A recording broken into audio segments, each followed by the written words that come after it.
Okay, you got me, right? You see me. Walk around here. You can see me all the way back there. Right? All the way to the back of the room. I'm way over here.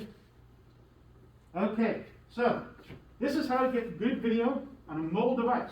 Now, the thing about this is pretty much the same as how you would use one of these, a digital video camera, like a full regular one, because it's the same kind of methodology.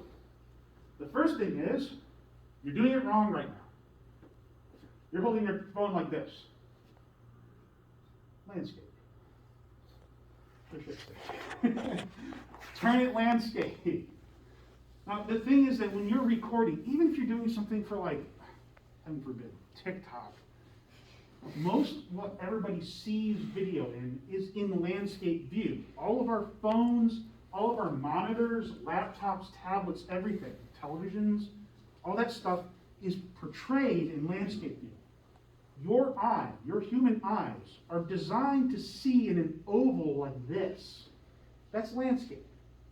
All of our cameras are designed basically the same way as your eyeballs are. They're round. They have a focal point. That's a preferred focal point. And as it's going, these cameras now on our phones are starting to get to the point where we're going to start seeing virtual reality, augmented reality. So 2 video cameras will play at the same time for stereoscopic vision, just like your eyes. So always record like this. Now some phones, they've started adding in like 2 of them next to each other at the top, which makes, I understand this is easier to hold and this is easier for you to read on, but it's not good for seeing. Like if you have Netflix, Hulu, Amazon Prime, we all do, right? And I have several of those accounts and I know so many people who are using my accounts. But this is how they look at stuff. So you should record like that. Also, this gives you the right kind of holding aperture. Right? You're holding it correctly to hold one of these. Because the way that they're designed is that they have a screen and a body. So you're holding it in landscape there too. So that's step 1. Landscape that. Landscape. Hold it in landscape. And put the cap back. Okay. Number two. So this thing costs like $1,000. These are like 200. But still, you break it, you buy it, right? Get 2 hands on there. Just get both your hands on it. I don't want to see anyone drop this. I certainly don't want to see anyone drop these. All right, I don't want you to have to deal with that because you're going to buy me a new one. That's how that will work. And of course, if you're holding it, you're probably recording. If you drop it, I know exactly who dropped it, right? Mind you, there's some leeway. Like, it's not like you're going to be admonished and then kicked out of school. We'll just have to have you buy a new one that really slows things down. I only got 12. No, I only got 9. I didn't get the budget for the other 3. That's right. I only got 9. So, both hands on it. But how you use it, right? I see a lot of people doing this. You are a dynamic system. You are. You're a human being. You're a bunch of bones, which are made of calcium, which is metal, that are discrete objects that are being held together with like rubber bands. And then on top of it, you're exercise science students. You all tend to be kind of fidgety. You all seem to have, like my kids have ADD, and you all seem to as well. That's not a bad thing, that's a superpower, understand that. I know a lot of my students actually take Adderall and things of that nature because it helps you focus. That's okay. That's fine. You're super creative. You're super physical. That's a superpower. It's awesome. It's difficult though, if you're holding a phone, you're going to jiggle. So you want to get your elbows in. You bring your elbows to your sides as best as possible when you're holding these things. Because then it keeps you from doing this. Keeps you from doing this. Right, you want to get them in. You want to turn, I'm sorry, I got to write that down. You want to elbows in. Bows in, 2 hands. All right. Elbows in. Get those elbows in. Next, you really want to turn with your core. You don't want to turn the phone like a head, because then your footage comes out kind of bumpy and quickly shifts. It makes people watching it sick. You know this. Everyone in this room, myself included, have watched things online. And when someone's holding their phone like this, and they're running, and you're watching, you're like, oh boy, I'm getting just car sick watching this. Oh, or.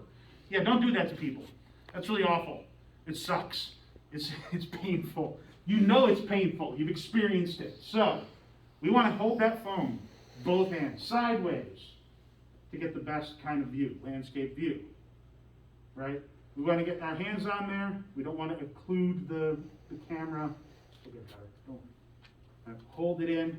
We're going to turn with our core, because when you're using long muscles, which give you that nice, smooth action, right? We want to use long muscles on that. So we want to turn with our core. You can hold it up here if you need to. It does make you a little more bouncy. I find that about here, so your elbows are kind of tucking your ribs on the sides. Seems to be good right here, like this.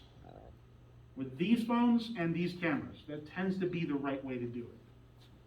Nice turning with the core, right? So then you get that nice smooth effect. You better be recording me, because you're going to put this on YouTube, by the way. Okay, so I'm going to write that down. Turn with core. Core. Big muscles, good. All right.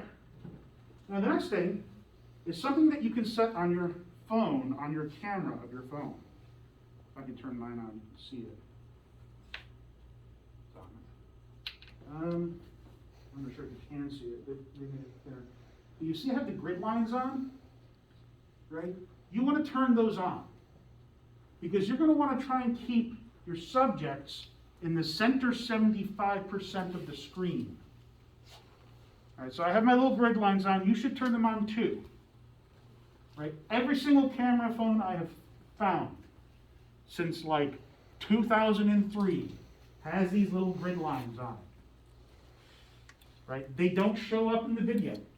They're there for you to help. The purpose of them is so that you can try and keep whoever you're looking at in that middle square bit.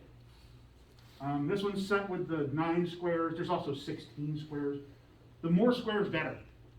The more grid lines, the better. Because the center 75% of your view is the part that is the most in focus, just like your eyeballs. With your eyes, that center 75%, which is not squared off, it's oval shaped, because your eyeballs are round. But that center 75% is the part that actually sees most accurately, right? At the edges, it starts to warp, and it gets that fisheye lens effect. Now, the software in our phones are getting better and better, taking out that warping effect, but it can never truly be removed just because of physics. The light's coming in at an oblique angle. It's how it's going to go. All right, so we got that. Holding out in your hands in landscape with your elbows in and your 2 hands, and then you got to turn with the core, right? You got to turn on those grid lines and keep people in the center 75. I went through these cameras and I turned the grid lines on all of them as well. Although they may have reset, because it's been like a month since I charged them. Last semester ended. And I haven't been back. So I might have to reset that. So if you find that off, that's a setting. Tell me, I'll show you how to turn it on. Center 75%. And then finally, if you can't get a tripod, you're going to have to become the tripod. Right? Because, again, we're dynamic creatures. I'm being super animated right now, although I always talk with my hands because I'm Italian. Right? But that's just the thing. Like, as a human, you cannot help but move. You're not meant to stand still. So we move a lot, and we are tracking somebody who's moving, right? Chances are you're playing with your dog and you're recording, or your cat, or your friends, or just something crazy that you notice someplace. That's why you pulled out your phone and started recording. Right? Those things are dynamic. You would record something that doesn't move. You take a photograph of it. But still, you know, escape, pull it, and snap, probably still better. But still, we need to be able to stabilize our camera. So we want to become the tripod. We want to become the thing that does it. So, there's a couple ways of doing this. One, get up against the wall. Quick, get to the walls. No, really, get to the wall, do it. There's walls here and there, everywhere, get to the walls. Now get to right here. Right? Get up on these walls. And you can get up against the door like this. That works. Flat, hard. Put some weight into it. Put your foot back. One foot up against the door or wall. 1 foot out. Lean against it. Take your body weight out of the equation. You can still turn to your core and kind of rock against the wall. Right? That's going to help you a lot. It's going to make your photos and your videos so much more stable. You want to take your body weight out of consideration. Another thing you can do is same sort of thing. If you can get to a doorway, they work great. You get a doorway, it's the same thing. You put 1 foot next to it, put your shoulder into it, get the other foot out. Right? Like really, it's super stable. You can also do this at a desk. Quick, back to your desk. Don't stop recording. Don't stop for me either. Right? This is very useful. I've always been like a big fan. As soon as cell phones could take video, I was like, this is the way you should be taking notes in class. Right? Because you get direct playback. So, turn your desk into a tripod. You sit there, get your elbows on that desk. Put your body into the right? Put your body weight into the desk, put your elbows into the desk, just take your body out of consideration. Take it out. That way, this is so stable, and it's not bouncing. This is about as stable as you can get it to be. This really helps. This is the way that you get those. So, become the tripod. Become the tripod. Okay. There's two considerations that we have as well, two last ones, that you will see more of when we're actually using digital cameras. But that's light and sound. Right? So, with light, this is the best kind of light right here. Diffuse. Right? There's no hard shadows because I have these lights on. There's nothing really like penetrating and blasting any direction.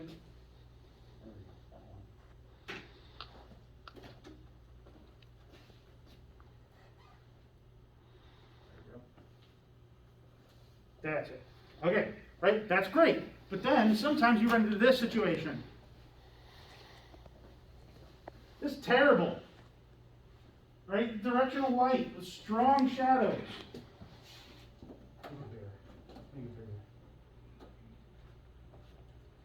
Right? This is awful. And of course, the biggest perpetrator of this, it's the sun. If you're outside and you're using your phone, this is going to really screw things up.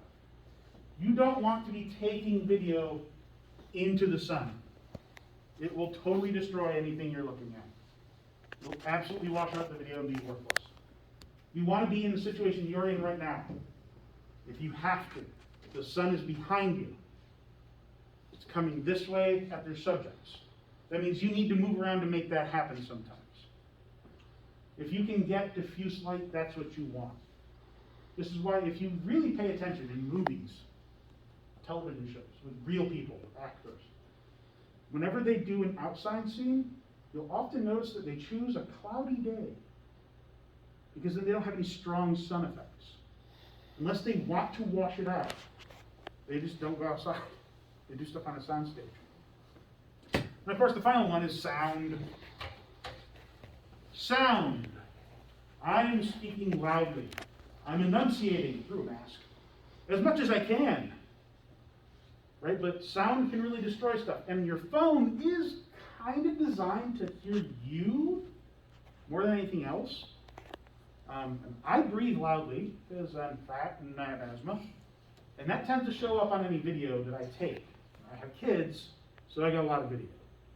In fact, my phone is mostly full of video of my kids. It's gonna happen, right? But if you're using a video device, you are gonna have to be aware of the fact that there's a microphone recording sound. Now these ones, digital video cameras, the microphone sort of points face outwards, the same direction as the lens. But on your phone, it's just the general microphone, and it's gonna get sound from everywhere.